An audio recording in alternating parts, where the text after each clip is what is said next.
wa ala alihi wa sahbihi wa mawalah wa la hawla wa la quwata illa billahi wa ba'du. Alhamdulillah, segala puja dan puji hanya milik Allah subhanahu wa ta'ala. Salawat dan juga salam kita hadiahkan kepada Rasul kita Nabi besar Muhammad sallallahu alaihi wa ala alihi wasallam. Ma'asyiral muslimin yang dimuliakan Allah subhanahu wa ta'ala, alhamdulillah di malam hari ini walaupun cuaca dingin di luar tapi tidak mematahkan semangat kita untuk bertalabul ilmi. Tadinya pembahasan di malam hari ini dari takmir meminta pembahasan seputar rumah tangga, tapi yang datang bapak-bapak, jadi mamanya nggak ada pula, jadi kita robah temanya. Iya, kita akan membahas seputar pentingnya istiqomah. Istiqomah di dalam memegang agama sampai kematian menjemput kita. Di dalam Al-Quranul Karim Allah subhanahu wa ta'ala berfirman, innal ladhina qalu rabbuna Allah thumma istaqamu tatanazzalu alaihimul malaikatu alla takhafu wa la tahzanu wa abshiru bil jannati allati kuntum tu'adun. Allah subhanahu wa ta'ala mengatakan, sesungguhnya orang-orang yang mengatakan Rabb kami Allah, kemudian mereka istiqomah dengan kata-kata itu. Artinya orang yang mengatakan Rabb kami Allah, orang-orang yang senantiasa melaksanakan perintah-perintah Allah, menjauhi larangan-larangan Allah, menikmati yang dihalalkan Allah, menjauhkan yang diharamkan Allah azza wa jalla, kemudian dia istiqamah dengan 4 perkara itu, maka Allah subhanahu wa ta'ala berjanji saat kematian kita, maka Allah subhanahu wa ta'ala akan turunkan para malaikat menghibur kita, dan para malaikat akan mengatakan di telinga kita, berbahagialah, jangan sedih dan juga jangan susah hati, karena engkau sudah dijadikan surga oleh Allah subhanahu wa ta'ala. Dari ayat ini kita dapat petik hikmah dan pelajaran bahwa orang yang senantiasa istiqamah di atas agamanya, maka hadiahnya adalah dia akan diwafatkan oleh Allah azza wa jalla dalam kondisi husnul khatimah. Ma'asyiral muslimin yang dimuliakan Allah azza wa jalla, ada beberapa kisah sebelum kita masuk tentang poin-poinnya, tentang bagaimana para ulama saat wafat, para ulama yang mengajarkan kepada kita betapa mulianya istiqomah itu. Dikisahkan dari Hasan Al-Basri rahimahullahu ta'ala, lamma hadarahul mautu, ketika beliau menjelang wafatnya, dakhala alaihi rijalun min ashabihi, teman-temannya datang. Dan Imam Hasan Al-Basri ini hidup di generasi kedua setelah para sahabat, yang disebut dengan generasi tabi'in. Dan Imam Hasan Al-Basri ini terkenal sebagai Sayyidut Tabi'in, pemimpinnya para tabi'in, dikenal keulamaannya, bahkan ucapannya kalau bicara itu persis seperti Nabi, untayan-untayannya itu seperti sabda Nabi, saking indahnya. Jadi Hasan Al-Basri saat detik-detik wafatnya datang teman-temannya. Faqalu, teman-temannya mengatakan, zawwidna minka kalimatin yanfa'una Allahu azza wa jal bihinna ya imam. Wahai imam, sebelum kau mati, bisa enggak kau berikan arahan-arahan kepada kami, nasihat-nasihat kepada kami dengan kalimat-kalimat, semoga Allah memberikan manfaat kepada kami dengan kalimatmu itu. Maka Hasan Al-Basri rahimahullahu ta'ala mengatakan, inni muzawwidukum thalatha kalimat, akan aku arahkan kepada kalian 3 kalimat. Ini orang mau mati tapi bisa sempat memberikan nasihat. Kalau kita lihat hari ini orang yang mau mati itu jangan lagi ngasih nasihat, ditalkin la ilaha illallah aja tak bunyi, ya kan? Tapi begitulah kematian para ulama. Sempat-sempatnya dia ngasih nasihat. Dia mengatakan, inni muzawwidukum thalatha kalimat, aku berikan bekal kepada kalian dengan 3 kalimat. Kemudian beliau mengatakan, yang pertama, ma nuhitum anhu min amrin fakunu min atrakin nasilah. Apapun yang dilarang kepada kalian, kalau Allah dan Rasulnya melarang kalian, jadilah kalian manusia yang paling meninggalkan larangan itu.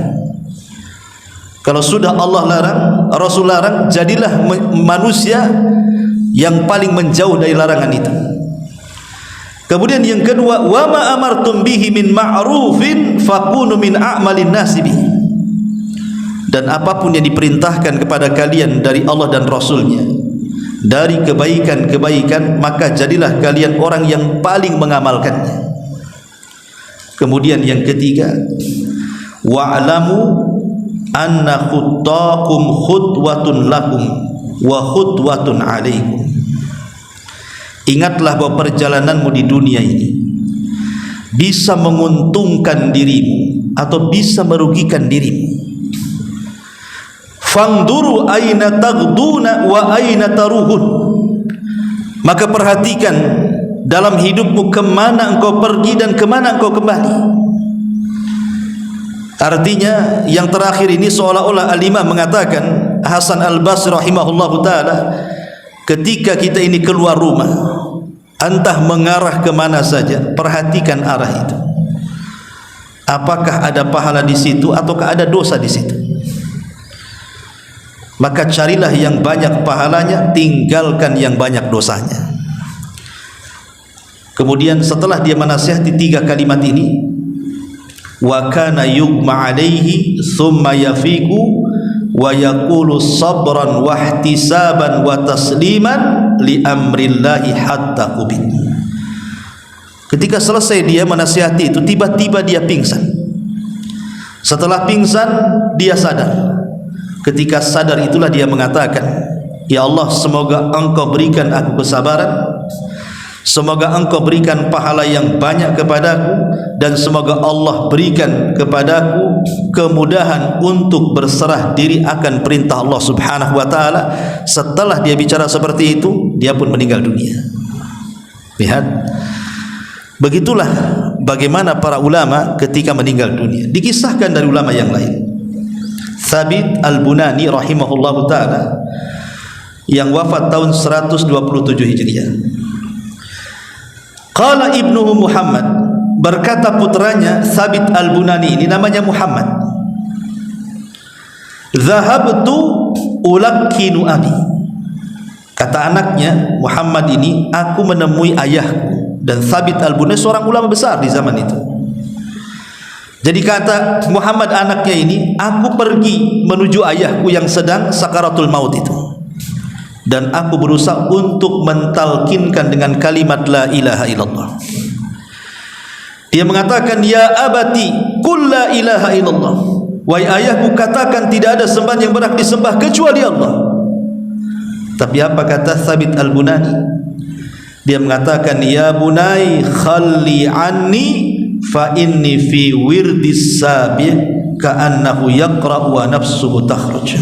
Dia mengatakan, ya bunayya, wahai anakku, tidak perlu kau talkinkan aku, katanya, karena sesungguhnya aku sedang membaca wiridku sendiri. Aku sedang membaca wirid, aku sedang membaca Al-Quran, aku sedang berzikir. Sambil dia bicara, tiba-tiba kemudian dia meninggal dunia. Jadi lihat bagaimana para ulama ketika diingatkan, dia ingat. Tapi kita lihat kematian, di tengah-tengah kita lah orang-orang yang koma, orang-orang yang sedang sakaratul maut. Kadang-kadang orang yang mengaji banyak di situ pun kadang-kadang tidak tahu. Ditalkinkan pun tidak bergerak lisannya. Ini menunjukkan apa? Para ulama memberikan petunjuk kepada kita, beginilah orang-orang yang husnul khatimah. Kemudian juga dikisahkan oleh Abu Bakar ibn Ayyas, seorang ulama juga yang meninggal pada tahun 193 Hijriah. Lamma hadarat Abu Bakrin al-wafat, ketika Abu Bakar ibn Iyas ini meninggal dunia, bakat ukhtuh, saudarinya yang perempuan tiba-tiba menangis melihat saudaranya Abu Bakar ibn Iyas, seorang alim itu yang sedang sakaratul maut. Faqala laha, tiba-tiba Abu Bakar ibn Iyas mengatakan kepada saudaranya, ma yubkiki, kenapa engkau menangis? Kenapa engkau menangis? Ungzuri ila tilka az-zawaya, kau lihat tembok di pojok sana, katanya. Kau lihat tembok di pojok sana, kata Abu Bakar ibn Iyas ini. Faqad khatama akhuki fiha 18,000 khatmah. Sungguh saudaramu ini, Abu Bakar ibn Iyas ini, sungguh saudaramu ini di pojok sana sudah menghatamkan 1018 kali hatam Al-Quran di pojok itu, katanya. Dia mengatakan seperti itu. Kemudian dia meninggal dunia. Lihat bagaimana orang dulu, mereka menghadapi kematian itu dengan tenang, kan? Karena mereka menurut kacamata kita secara zahir, amal mereka sudah cukup, kan gitu. Udah ribuan kali mereka menghatamkan Al-Quran. Pertanyaannya, berapa kali kita menghatamkan Quran? Tiba-tiba kita menghayal ingin husnul khatimah, kan gitu. Ya kalau para ulama ya wajar seperti itu. Ya, ma'asyiral muslimin yang dimuliakan Allah Azza wa Jalla. Kemudian juga dikisahkan oleh Abu Bakar ibn Habib yang meninggal pada tahun 530 Hijriah. Lamma uhtudira, ketika dia hampir sakaratul maut, qala lahu ashabuhu, teman-temannya datang di sekelilingnya dan mengatakan, ausina ya imam, bisa enggak kau wasiatkan aku dengan beberapa wasiat. Lihat bagaimana dulu ulama itu sangat dihormati. Mereka takut kalau seandainya mereka meninggal, karena Nabi mengatakan apa? Mautul alim musibatun la tujbar. Kematian seorang alim itu musibah yang tidak bisa digantikan. Kalau hari ini Pak Jokowi meninggal, wakilnya jadi presiden. Kalau hari ini Pak Rudi meninggal, wakilnya jadi wali kota. Kalau hari ini pengusaha meninggal, besok ada lagi yang lebih kaya. Itu dunia, bisa digantikan. Tapi seorang ulama kalau meninggal tidak ada gantinya. Itu Nabi yang ngomong, mautul alim musibatun la tujbar. Kematian orang alim itu musibah yang tidak digantikan. Imam Syafi'i meninggal, siapa penggantinya? Tidak ada. Imam Ahmad meninggal, siapa penggantinya? Tidak ada sekelas Imam Ahmad. Imam Abu Hanifah meninggal, Imam Malik meninggal, imam-imam besar lainnya meninggal. Siapa yang menggantikan? Ulama-ulama kita di negeri kita meninggal, siapa yang menggantikan? Yang menggantikannya lebih bodoh daripada ustaz-ustaznya, kan sebelumnya. Tapi kalau presiden boleh jadi mungkin yang setelahnya lebih baik atau mungkin lebih jelek, kan begitu. Makanya Rasul mengatakan mautul ali musibatun la tujbar itu. Makanya dulu ulama itu dihargai. Kalau sekarang tidak, ulama itu diobok-obok kalau sekarang ini. Gitu ya. Wah, dimacam-macamin sekarang ini. Yang bukan ulama aja so jadi ulama sekarang ini. Yang ulama beneran tidak diulamakan, yang artis jadi ustaz itu pula diulamakan. Belajar tah di mana dia? Ma'asyiral muslimin yang dimuliakan Allah Azza wa Jalla. Makanya kalau ada kematian orang alim dulu itu, mereka takut ilmunya hilang. Maka cepat-cepat saat detik wafat ini ditanya tuh. Takut ilmunya hilang. Makanya mereka mengatakan kepada Abu Bakar ibn Habib ini, ya imam, ausina, Jangan mati duluan katanya. Berikan wasiat dulu kepada kami katanya. Faqala, maka kata Abu Bakar ibn Habib, usikum bi thalathin. Kuwasiatkan sebelum matiku 3 perkara.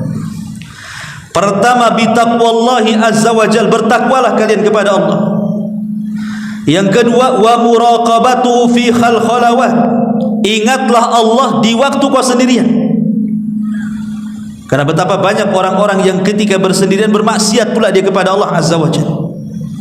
Dan itu dosa yang paling besar.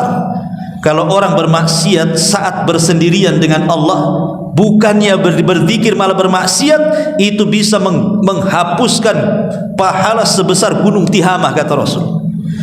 Kan nanti pada hari kiamat ada orang-orang yang membawa pahala sebesar gunung Tihamah, tiba-tiba dihancurkan gara-gara maksiat yang bersendirian kita dengan Allah azza wa jalla. Dan sekarang maksiat yang bersendirian itu mudah. Kalau dulu maksiat yang bersendirian itu mungkin orang pacaran berdua di kuburan kan itu ya, atau di mana, nggak ada yang tahu kecuali dia dan Allah saja, dan ketiganya setannya lah di situ. Sekarang cukup dengan handphone saja bisa maksiat sendiri di kamar itu. Ya barho, ya kan, berita-berita nggak jelas, nonton film yang nggak layak ditonton, gambar-gambar. Sekarang bisa maksiat sendirian. Ma'asyiral muslim, makanya di sini dinasihati wa muraqabatuhu fil khalawat. Ingat Allah saat bersendirian. Kemudian wahdharu masra'i hadza, dan ingat saat posisimu seperti aku ini. Saat kalian seperti aku ini, kira-kira apa yang harus kalian siapkan? Jangan menunggu seperti aku sekarang ini. Artinya disuruh berbekal di sini. Wa tazawwadu fa inna khaira zadi taqwa, berbekalah kalian karena sebaik-baik bekallah taqwallahi azza wa jalla, bertakwa kepada Allah azza wa jalla. Kemudian juga dikisahkan dari ulama yang lain, namanya Abul Waqti Abdul Awwal, yang wafat pada tahun 553 Hijriah. Kana salihan katsirat dzikri. Abul Waqti ini orangnya saleh, banyak berzikir kepada Allah Subhanahu wa taala. Lamma uhtudira, ketika detik-detik wafatnya ini, kana akhiru kalimatin qalaha, akhir ucapan sebelum wafatnya dia mengatakan apa? Ya laita qaumi ya'lamun bima ghafara li rabbi wa ja'alani minal mukramin. Duhai kiranya kaumku tahu, duhai kiranya kaumku tahu bagaimana Allah sudah mengampuni dosaku dan telah menjadikan aku termasuk orang mulia di sisinya. Ayat ini menceritakan tentang siapa? Habibun Najjar. Jadi kalau ibu bapak baca surah Yasin, dalam surah Yasin itu ada kisah tentang Habibun Najjar. Jadi di zaman dulu, di zaman Bani Israel, ada satu perkampungan diutus oleh Allah Subhanahu wa taala 2 nabi, tapi satu kampung tak mau beriman juga, padahal 2 nabi diutus kepada kampung itu. Kemudian Allah mengatakan apa? Kami tambah 3, fa'ajjazna bisalis, kata. Kami tambah 3 lagi. Bayangkan, sudah 2 masih kurang juga, nggak ada yang beriman, ditambah lagi sama Allah 3 nabi sekaligus satu desa. Tapi hidayah itu milik Allah. 3 nabi sekaligus diutus loh, nggak ada yang beriman. Dekilnya Bani Israel Yahudi itu. Akhirnya kemudian mereka justru malah mengancam nabinya. Rupanya ada orang yang beriman tapi dari negeri yang jauh, namanya Habibun Najjar. Langsung kemudian ketika 3 nyawa Nabi terancam, datang Habibun Najjar dari perbatasan kota itu, memperingati orang kampung itu dan mengatakan, kalian bersyukurlah sudah ada 3 nabi ini. Kok kalian tidak beriman? Jangan sakiti mereka, bahaya. Justru kemudian Habibun Najjar ditangkap. Habis ditangkap kemudian dipendam setengah badan, kemudian dirajam hidup-hidup sampai mati. Lah Habibun Najjar ini saat mati dia baca ayat ini, diabadikan dalam Al-Quran. Ya laita qaumi ya'lamun bima ghafara li rabbi wa ja'alani minal mukramin. Karena saat dia meninggal, dia digambarkan dia berada di surga. Makanya dia mengatakan, duhai kiranya kaumku tahu Allah sudah mengampuni dosa-dosaku dan telah menjadikan aku termasuk orang mulia. Ya tapi kan tidak mungkin kedengaran, orang sudah mati. Ya, dia hanya ngomong untuk dirinya sendiri saja. Makanya kemudian ayat ini pula yang dibaca oleh Abul Waqti Abdul Awwal ketika meninggal dunia. Makanya terkadang tanda-tanda husnul khatimah itu diakhiri dengan baca Quran. Ada seorang syekh bercerita, jadi di Riyadh di Arab Saudi sana ada anak muda itu kecintaannya kepada Quran luar biasa, luar biasa. Dalam bus dia baca Quran, dalam pesawat dia baca Quran, ketika di mobil dia baca Quran, ketika di halte dia baca Quran.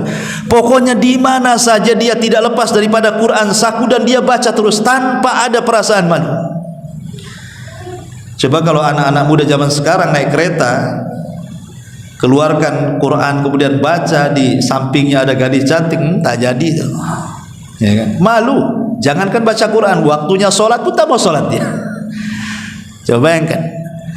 Zaman sekarang ini seperti itu karena tidak ada iman lagi sudah. Allah takdirkan anak muda ini berada di dalam mobil, rupanya mobilnya kecelakaan, tabrakan. Ya. Semua mati di tempat. Anak muda ini pula sekarat.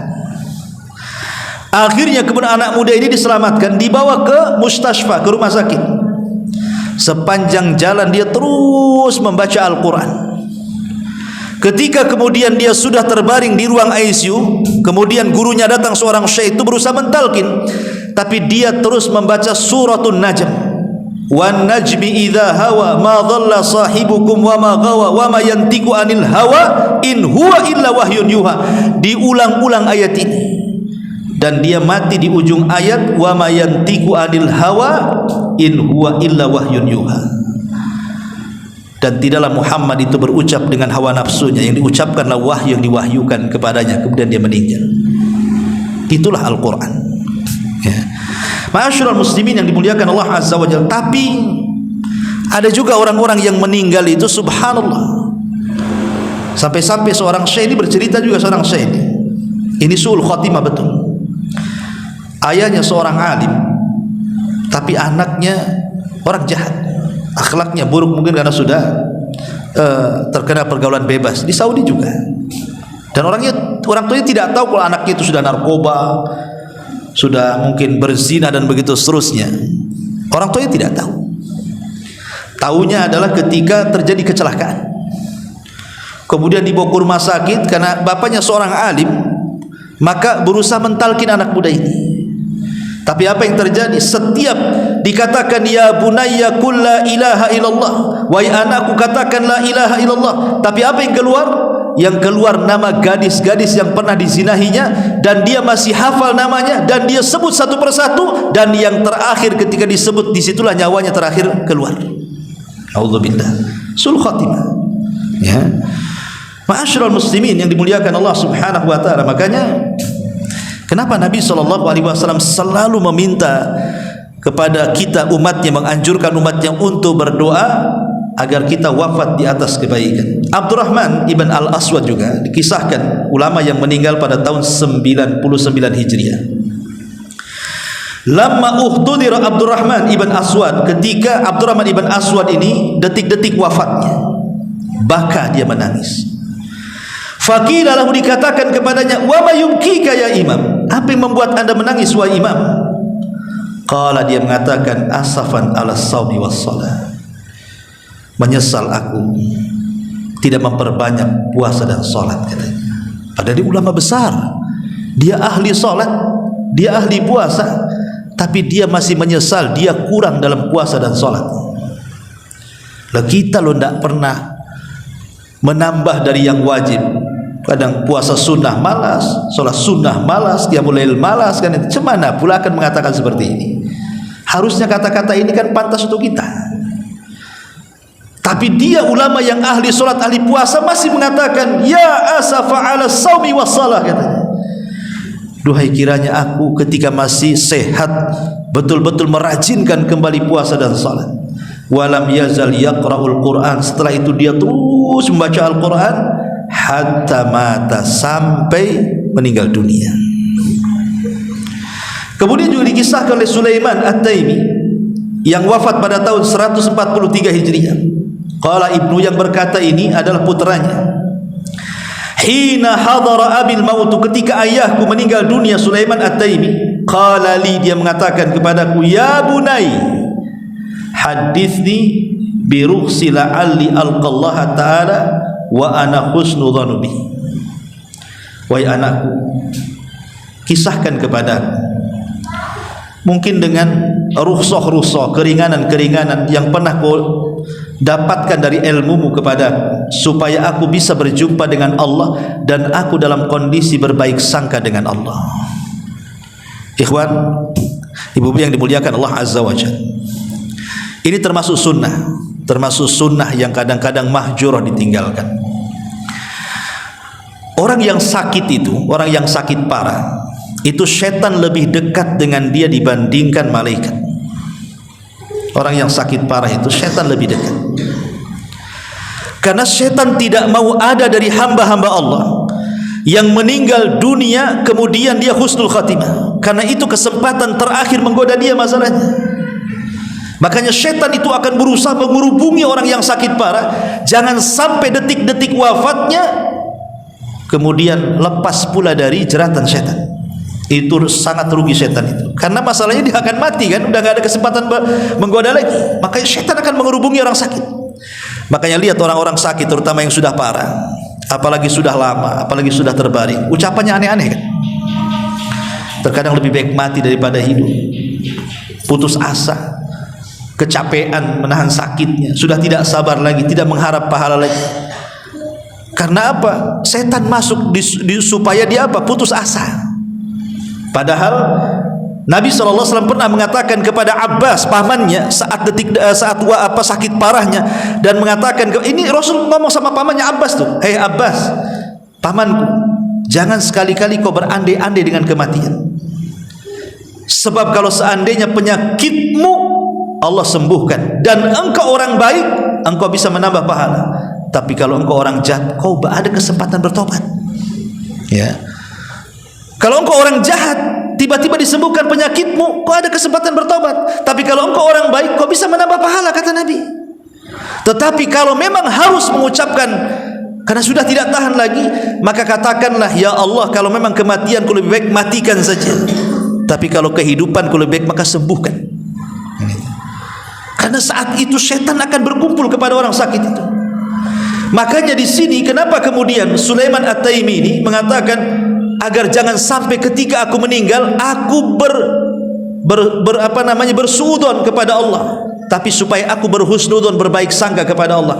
Makanya kita sebagai orang hidup, kalau seandainya kita berkunjung kepada orang sakit itu, jangan sekali-kali menceritakan keburukan orang yang sakit. Ya, pamannya ada orang sakit parah nih, kita datang, sebutkan aja kebaikannya, sebutkan, walaupun sebenarnya dia bukan orang baik, tapi sebutkan saja kebaikannya.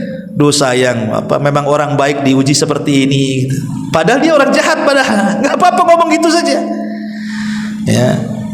Atau kapan lagi lah kita ke masjid, kapan lagi kita ini, dan begitu seterusnya. Sebab orang sakit mendengarkan orang di sekitarnya. Kalau suara yang masuk itu kebaikan, maka akan menghilangkan memori-memori maksiatnya, dan yang diingat kebaikan yang diceritakan orang sekitarnya. Boleh jadi dengan itu dia tidak akan putus asa dari rahmat Allah, dan kalaupun dia meninggal, minimalnya ada husnudzon, berbaik sangka dengan Allah. Tapi kalau kita ceritakan keburukannya, cepatlah sembuh, kita maling lagi, kita ngerampok lagi, kita mabuk lagi, itu kan dosa semua, ya kan? Ya, cepat sembuh. Kapan kita narkoba lagi? Kapan kita ke diskotik lagi? Kapan dugem lagi? Lupa ingatan pahalanya, ini dosa, akhirnya ingat neraka. Kalau sudah ikut neraka, suudzon kepada Allah. Kalau sudah suudzon kepada Allah, jangan pula kemudian dia mati, itu pula dosa yang terakhir yang ia bawa menghadap Allah, suudzon, berburuk sangka kepada Allah, seolah-olah dia tidak akan masuk surga, pasti neraka. Itu bahaya tuh. Ya. Jadi kalau ada orang sakit, hibur dengan kebaikan, supaya harapannya lebih besar dari perasaan takutnya. Jangan diceritakan maksiat, karena itu waktu kita menceritakan kebaikan. Ya. Kemudian juga Dikisahkan dari Abu Hazim Salamah ibn Dinar Al-A'raj yang wafat pada tahun 144 Hijriah. Dari Muhammad ibn Muttarif, dia mengatakan, dakhalna ala Abi Hazim Al-A'raj, kami masuk ke rumah Abi Hazim Al-A'raj lamma hadarahul maut, ketika detik-detik wafat. Faqulna, kami katakan, kaifa tajid, bagaimana kondisi, bagaimana keadaanmu? Qala, kata Abu Hazim, ajiduni bi khairin, alhamdulillah, aku dalam kondisi baik, rajian ilallah, aku terus mengharap pahala Allah, husnadzan bihi, berhusnudzon kepada Allah, fil mauti rahatan lil mu'minin, kematian itu adalah istirahat bagi orang-orang yang beriman. Kemudian dia membaca, wa ma indallahi khairun lil abrar, ingatlah apa yang di sisi Allah itu lebih baik bagi orang-orang yang senantiasa berbuat baik di dunia. Kemudian dia meninggal. Lihat, ma'asyiral muslimin wal muslimat rahimani wa rahimakumullah. Ini beberapa kutipan bagaimana para ulama-ulama dulu gitu ya, saat wafatnya itu rasanya indah sekali. Ada yang membaca Quran kemudian meninggal, ada yang sedang menasihati kemudian dia meninggal, ada yang sedang berzikir kemudian dia meninggal, ada yang sedang membaca la ilaha illallah kemudian dia meninggal. Macam-macam gambaran ulama-ulama dulu meninggal tuh. Nah, sekarang kita lihat gambaran-gambaran orang yang pernah Anda lihatlah saat nazar meninggal itu. Ada enggak gambaran-gambaran seperti orang-orang seperti ini? Ataukah sebaliknya, yang Anda lihat cuma diam terus mati gitu. Ngorok mati. Gitu kan. Lah dari sini kenapa pentingnya kita ini istiqomah. Makanya saat wafatnya Nabi SAW, semua para sahabat tidak yakin bahwa Rasul meninggal. Umar sampai sesumbar dan mengatakan, siapa yang mengatakan Muhammad sudah mati, ku penggal lehernya. Dia itu hanya sedang pergi 40 hari saja, nanti dihidup lagi dan akan mematahkan tangan dan kaki orang munafik itu. Saking gak percayanya Nabi itu wafat. Ali tidak bisa bangun kayak orang gila. Utsman lemas langsung. Semua para sahabat tidak sanggup bangkit karena gak yakin Nabi meninggal, kecuali Abu Bakar. Abu Bakar Siddiq radhiyallahu an tiba-tiba datang karena dia tidak tahu kalau Rasul meninggal. Dia dihabari Rasul meninggal.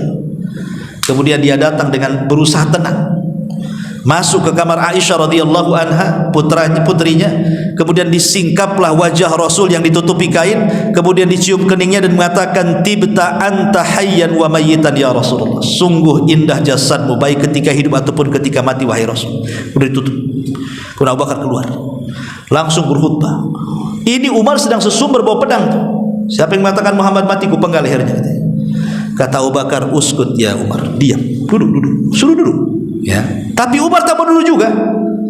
Akhirnya Abu Bakar gak peduli dengan Umar, naik dia ke atas mimbar.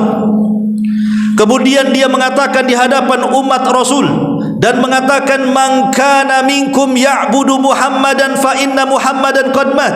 Siapa di antara kalian yang masih menyembah Muhammad, lihat Muhammad sudah mati. Wa man kana ya'budullaha fa innallaha hayyun la yamut. Tapi siapa di antara kalian yang masih menyembah Allah, Allah zat yang tetap hidup dan tidak akan mati. Barulah kata para sahabat, setelah Abu Bakar mengingatkan kami, apalagi kemudian membacakan ayat wa ma Muhammadun illa rasulun qad khalat min qablihi rusul afa imitta aw qutilan qalabtum ala aqabikum wa man yanqalibu ala aqibaihi falan yadurrallaha syai'a wa sayazillahu syakirin. Tidaklah Muhammad itu sama dengan rasul-rasul sebelumnya. Apakah kalau dia mati atau terbunuh kalian akan murtad lagi? Siapa yang murtad ke belakang kalian tidak memadaratkan Allah sama sekali, karena Allah hanya membalas orang-orang yang bersyukur saja. Sahabat mengatakan, ketika Abu Bakar mengingatkan kami dengan ayat itu, baru kami sadar Nabi itu sudah meninggal. Tapi lihat bagaimana Abu Bakar Siddiq radhiyallahu memberikan kesemangatan apa? Untuk istiqomah. Ini wasiat istiqomah Abu Bakar. Yang kalian sembah itu bukan Muhammad, yang kalian sembah itu Allah. Ubudullah hatta ya'tiyakal yakin. Sembahlah Allah sampai mati. Karena Rasul-Rasul Muhammad ini sama dengan Rasul yang lainnya, sama dengan Musa sudah meninggal, sama dengan Isa diangkat ke langit, sama dengan yang lainnya juga meninggal. Semua kita akan meninggal. Tetapi namanya beribadah itu tetap kita harus terus dan terus, tidak boleh terputus kepada Allah Subhanahu wa taala. Itu namanya istiqomah.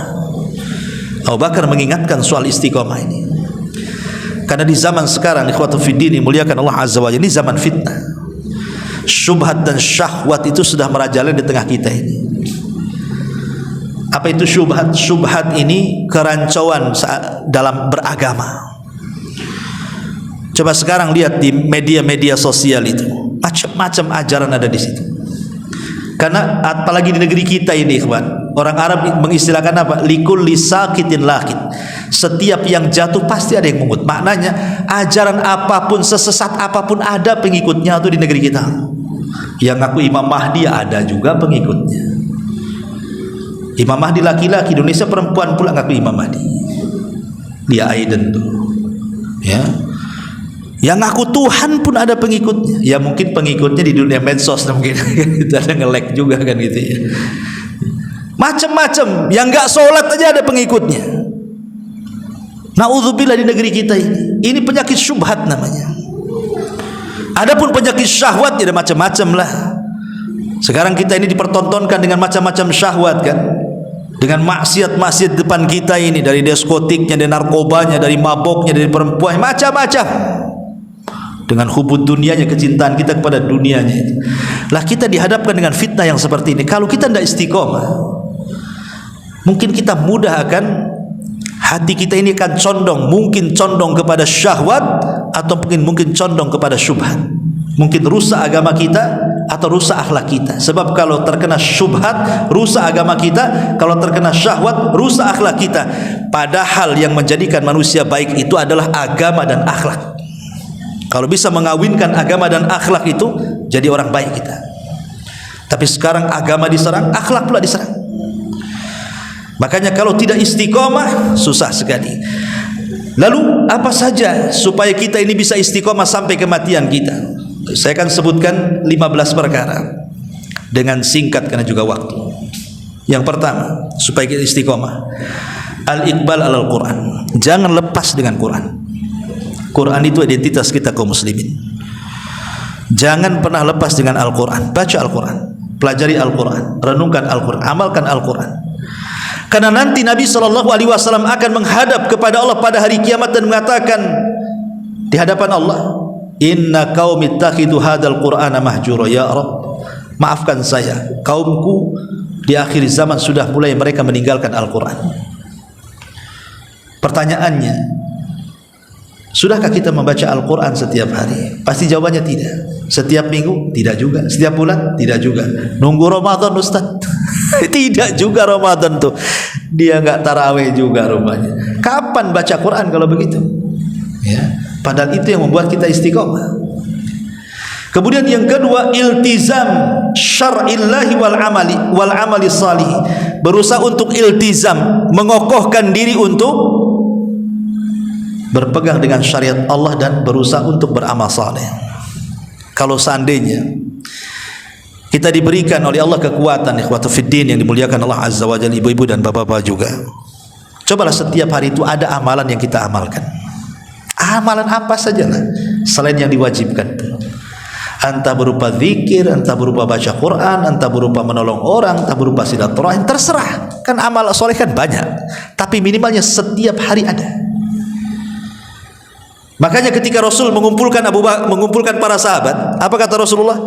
Siapa di antara kalian yang puasa? Tidak ada yang jawab. Abu Bakar mengatakan saya. Siapa di antara kalian yang hari ini mengunjungi orang sakit? Tidak ada yang menjawab. Kata Abu Bakar saya. Siapa di antara kalian yang memberi makan fakir miskin? Tidak ada yang jawab. Kata Abu Bakar saya. Siapa yang hari ini mengikuti jenazah? Tidak ada yang jawab. Kata Abu Bakar saya. Bayangkan, Abu Bakar dalam satu hari puasa, mengunjungi orang sakit, mengunjungi jenazah, memberi makan orang sakit. Kata Rasul, tidaklah manusia ada 4 sifat ini pada dirinya kecuali dia masuk surga. Jadi kalau bisa setiap hari itu minimalnya ada 4 amalan lah yang kita amalkan. Kira-kira apa kan begitu?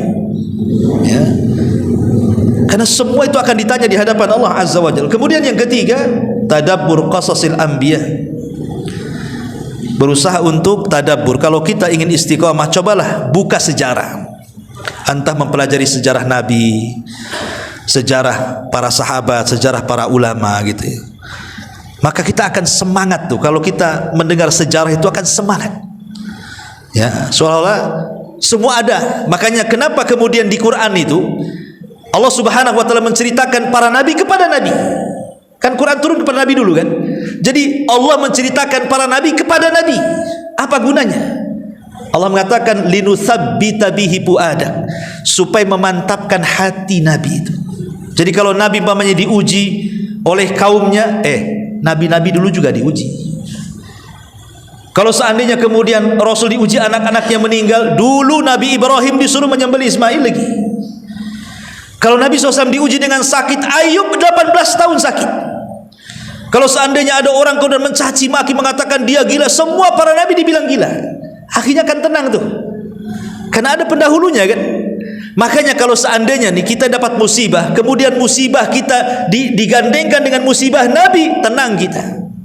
Coba, apa yang tidak ada pada Nabi, apa yang tidak ada pada kita ada pada Nabi. Musibah apa saja yang kita hadapi, Nabi pernah mengalaminya. Kita tenang jadinya kan. Ada orang yang kemudian kena musibah anaknya meninggal, Nabi anaknya meninggal juga.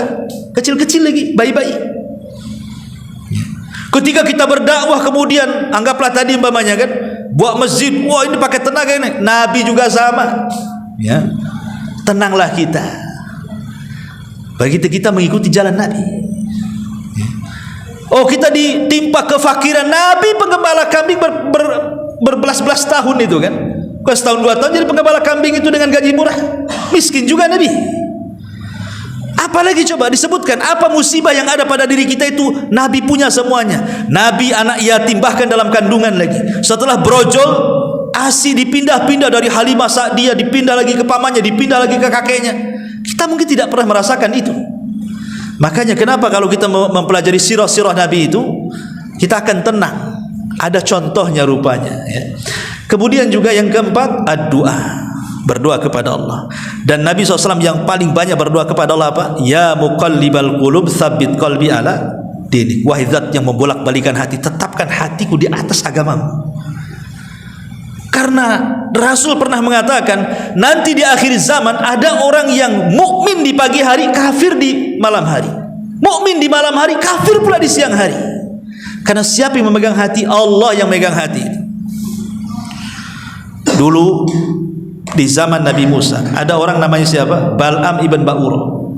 Bal'am ibn Ba'urah ini ahli ibadah, ulamanya Bani Israel. Bisa kufur gara-gara apa? Gara-gara dunia. Ditawari jabatan, ditawari harta, kufur dia. Padahal ulama Bani Israel sampai Allah Subhanahu wa taala gambarkan kekufurannya itu, sampai Allah mengatakan fansalakha fakana minal ghawin fa'atbahu syaitan lagi katanya. Dia seperti ular yang mengganti baju. Ular kan suka ganti baju tuh kulitnya tuh. Itu insalah namanya. Artinya dia melepas baju keimanannya, berubah menjadi kekafirannya. Sesat pula dia. Harusnya dia mengikuti setan, setan ikut dia lagi. Itu Bal'am bin Ba'urah. Itu di Quran dijelaskan. Siapa lagi? Banyak. Dulu ada namanya Rajal ibn Unfuah. Rajal ibn Unfuah ini di majlis Nabi. Walaupun ada sebagian ulama mengatakan riwayatnya lemah, tapi saya kisahkan aja sebagai ibrah. Jadi Rajal ibn Unfuah ini dia membaca surah Al-Baqarah secara khatam dan tafsirnya dengan Nabi. Artinya dia orang yang cinta dengan Quran. Rajal ibn Unfuah ini di akhir-akhir kehidupan Nabi muncul nabi palsu namanya Musailamah al-Kadzab dari Yamamah. Maka Rasul mengirim surat lewat Rajal ibn Unfuah ini. Ya Rajal, kasihkan surat ini kepada Musailamah al-Kadzab, si nabi palsu dari Yamamah itu, supaya dia bertobat. Dibawalah surat itu. Di tengah jalan Rasul meninggal. Surat ini dibawa Rajal. Ketika sampai di kandang Musailamah al-Kadzab itu, entah ngomong apa Rajal ibn Unfuah ini, empat mata dengan Musailamah, tiba-tiba dia mengatakan bahwa Musailamah al-Kadzab itu benar seorang nabi gitu. Rupanya apa? Ditawari kekuasaan, ditawari harta, padahal udah ngaji sama Nabi lagi tuh, bisa murtad dia. Rajal ibn Unfuah, na'udzubillah, apalagi kita. Makanya Umar ibn Khattab ketika memegang Taurat itu, ada satu lembaran Taurat dipegang Umar, Rasul marah. dan mengatakan amutahawwikun anta ya Ibnul Khattab, kau sudah bingung wahai Umar, lempar tuh lembaran Taurat, di depanmu ada Quran, ngapain pula kau pegang-pegang Taurat? Nabi tahu hati Umar itu yang memegang Allah, bukan Umar. Bisa saja Umar tersesat. Kalau sekelas Umar aja dikhawatirkan oleh Nabi, tentu sekelas kita lebih khawatir lagi. Nabi lah kan begitu. Tiba-tiba kita tidak pernah belajar Quran, tidak belajar hadis, sok-sok beli Injil dibaca. Kenapa beli Injil? Perbandingan agama Ustaz. Perbandingan dari mana? Quran aja nggak hatam, mau dibanding-bandingkan dengan mana? Sesat kamu kan begitu. Jadi makanya banyak berdoa supaya di zaman fitnah ini adalah hati kita tetapkan di atas agama Allah Azza wa Jalla. Kemudian yang nomor 6, yang nomor 5, zikrullah Azza wa Jalla. Perbanyak zikir, karena zikir yang bisa menenangkan hati. Kemudian yang nomor 6, al-hirsu ala an yaslukal muslim tariqan sahihan, berusaha untuk mencari jalan yang benar, talabul ilmi. Kalau kita ingin istiqomah, rajin-rajin hadir di majelis taklim. Orang yang jarang hadir di majelis taklim itu mudah futur orang itu. Siapa yang akan memberi nasihat kepada orang kalau tidak hadir di majelis taklim? Karena ilmu itu hanya akan dapat di majelis taklim. Anda bisa mungkin belajar lewat YouTube, lewat televisi, tapi Anda tidak beradab di situ. Kadang-kadang sambil tidur tengok YouTube, sambil makan tengok YouTube, kadang-kadang nggak pakai baju lagi. Nah, coba kalau antum hadir di majelis taklim, ada yang berani pegang bawa makan, buka baju, tidur. Mungkin ustadznya yang pulang, ngapain pula ngajari orang kayak gini? Ya. Karena kalau sudah di majelis taklim pasti ada adabnya, ada malu sedikit lagi gitu. Karena ada malaikat di situ, makanya pasti dapat ilmu. Walaupun seandainya ilmu itu diulang-ulang, minimalnya pulang sudah tak ada dosa lah. Kita ini sudah banyak dosa, susah pula hadir di majelis taklim, istighfar pun tidak. Minimalnya kalau sudah susah istighfar, hadir aja di majelis taklim, pulang itu dosanya sudah hilang. Kata Nabi, kumu maghfuran lakum, pergi kalian, dosa-dosa kan sudah diampuni. Ya. Walaupun yang ngantuk Ustaz, ya walaupun yang ngantuk, insyaallah. Insyaallah, mudah-mudahan nggak ngantuk aja lah ya. Kemudian yang nomor 7, at-tarbiyah, berusaha untuk tarbiyah. Mentarbiyah itu membiasakan, melatih diri, jangan malas gitu maksudnya ya. Karena perasaan malas ini, makanya Rasul berdoa. Ada satu doa menarik itu ketika Rasul, entah siapa yang melangkahkan kaki Rasul, tahu-tahu ke masjid aja Rasul itu. Rupanya di masjid itu ada Abu Umamah Al-Ansari, lagi bingung, stres. Kata Rasul, "Hei Abu Umamah, ngapain kau di sini? Ini kan bukan waktu sholat, karena waktu itu di waktu duha. Waktu duha orang kerja. Ngapain kau di masjid?" katanya. Apa kata Abu Umamah? "Humumun lazimatni ya Rasulullah. Humumun lazimatni wa duyunun ya Rasul." Bingung, stres, banyak hutang wahai Rasul. Rupanya ada juga sahabat yang stres hutang. Bukan kita aja, sahabat pun ada yang berhutang, stres dengan hutangnya. Karena hutang itu, apa kata istilahnya para ulama itu? Stres di malam hari, hilang di siang hari. Nah, itulah. Orang yang punya utang itu cuma 2. Kalau malamnya stres, siangnya hilang, takut ada debt collector. Hilang tak kemana. Siang datang lagi, stres lagi itu. Makanya jangan suka utang. Jadi kata Nabi SAW, "Ya Aba Umamah, maukah aku ajarkan kepadamu beberapa kalimat? Kalau kau baca, aku yakin nih, stresmu hilang, hutangmu terlunasi," katanya. Wah, kata Abu Umamah, mau saya itu Rasul. Apa tuh kalimat tuh? Katanya. Maka Nabi SAW mengajarkan, katakan, "Ya Aba Umamah, setiap pagi dan petang, Allahumma inni a'udzubika minal hammi wal hazan.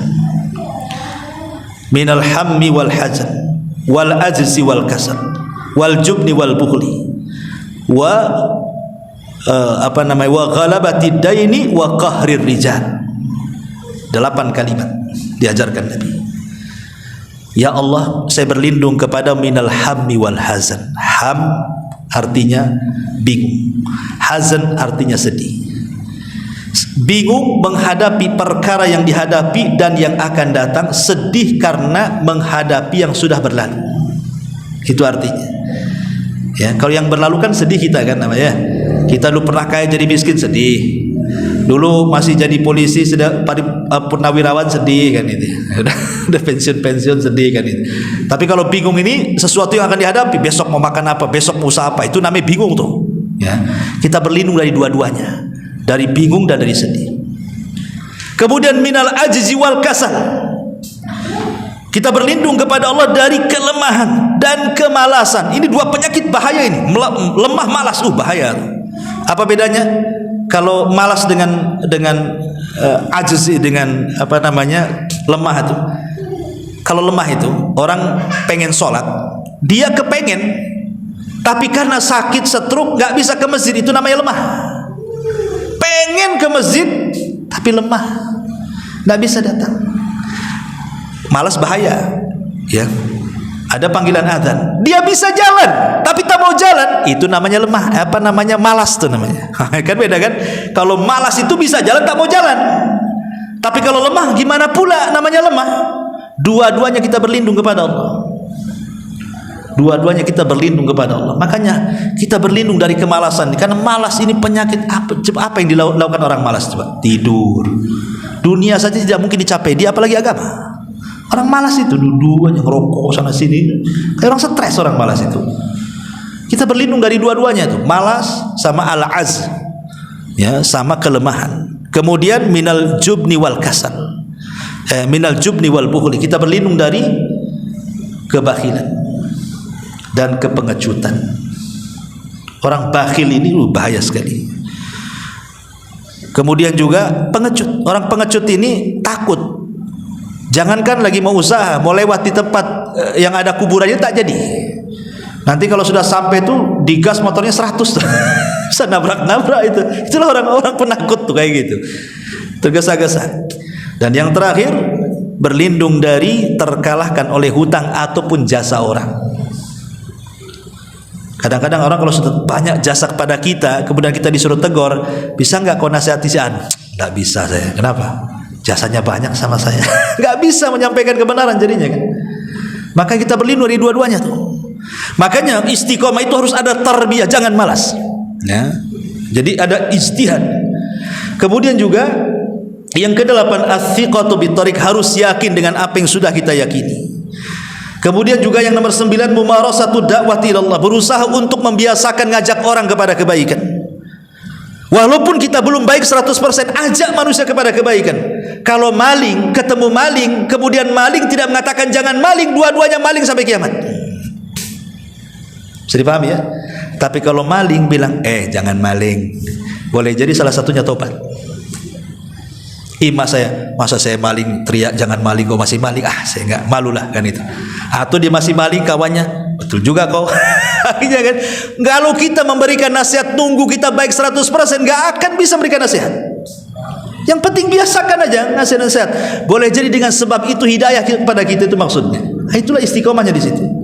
Kemudian juga yang nomor 10, al-iltifat haulal anasil muthbita, berusaha untuk mengambil anasir, maksudnya poin-poin terpenting dalam hidup itu. Ibadah itu banyak, tapi ambillah yang paling penting dengan itu. Entah wajibnya dulu, ya, kita biasakan yang wajib dulu. Ini aneh, orang tidak pernah sholat wajib, orang tidak pernah sama sekali sholat, tapi kalau masuk Ramadan puasa pula dia. Puasa tuh, nanti kalau dekat-dekat mau buka puasa tuh, sempat-sempatnya dia tanya korma, mana korma? Kok kata dibeli bu? Kenapa korma? Itu sunnah Nabi, kata. Loh, kalau sunnah ingat dia. Sholat yang wajib tak ingat. Tarawih dia tarawih, duhur pula tidak. Ini kan kurang ajar. Yang wajib kemana, yang sunnah kemana kan? Aduh, otaknya ada error. Kemudian juga yang nomor 11, as-siqatu binasrillah wa annal mustaqbalil Islam. Ingat, pertolongan itu datang dari Allah. Terkadang orang itu berpikir seperti ini. Kan di Quran itu kan sudah jelas ya.